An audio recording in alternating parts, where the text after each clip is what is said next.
Hello everyone, my name is Salma Aprilia Putri. I'm from Satya Wacana Christian University, Department of BP 2020 with NIM 2920200505. In this video, I want to explain about the result of plant practicum. So, let's check this video. Tools and material.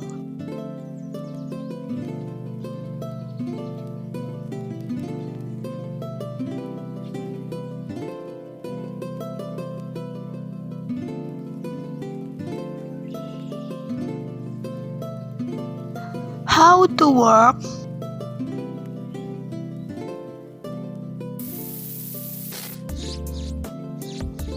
Highlight mung bean plant.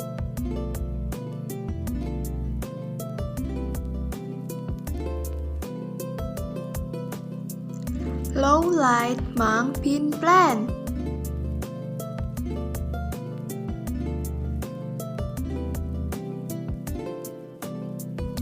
Highlight soybean plant.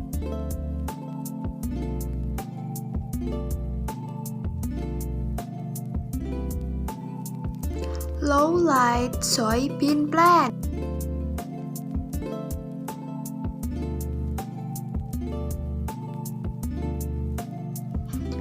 Watering mung bean plant once a day.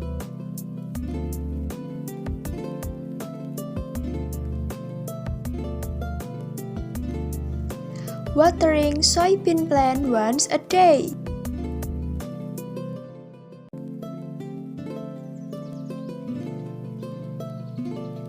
Watering mung bean plant once every 3 days.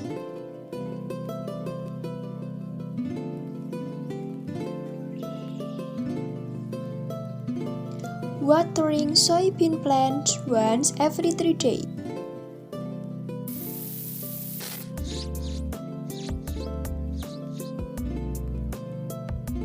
Watering mung bean plant once a week.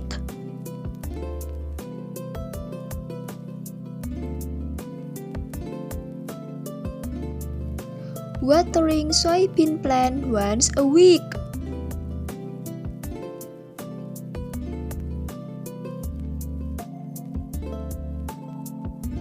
Observation result for 1 month.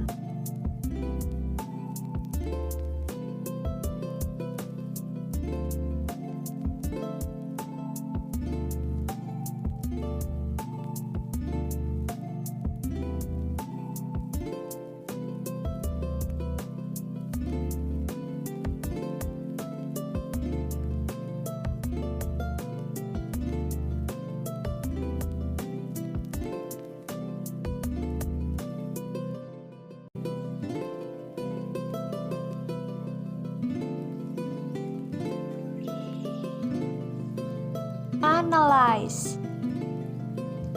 Mengapa tanaman kacang hijau dan kedelai pada cahaya rendah tumbuh lebih tinggi daripada tanaman pada cahaya tinggi?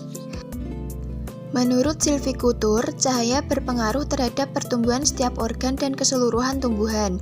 Keadaan gelap berpengaruh terhadap bentuk luar tumbuhan dan laju perpanjangannya. Tumbuhan yang diletakkan di tempat gelap akan tumbuh lebih cepat daripada yang diletakkan di tempat yang terkena cahaya. Akan tetapi, tumbuhan menjadi pucat karena kekurangan klorofil, kurus, dan daun tidak berkembang. Tumbuhan seperti itu disebut mengalami etiolasi. Dalam keadaan tidak ada cahaya, auksin merangsang pemanjangan sel-sel sehingga tumbuh lebih panjang. Sehingga dapat disimpulkan tanaman pada cahaya rendah akan tumbuh lebih tinggi karena saat cahaya rendah, hormon auksin akan merangsang pemanjangan sel yang mengakibatkan tanaman akan tumbuh lebih tinggi. Lalu, mengapa tanaman kacang hijau dan kedelai pada cahaya tinggi tumbuh lebih pendek?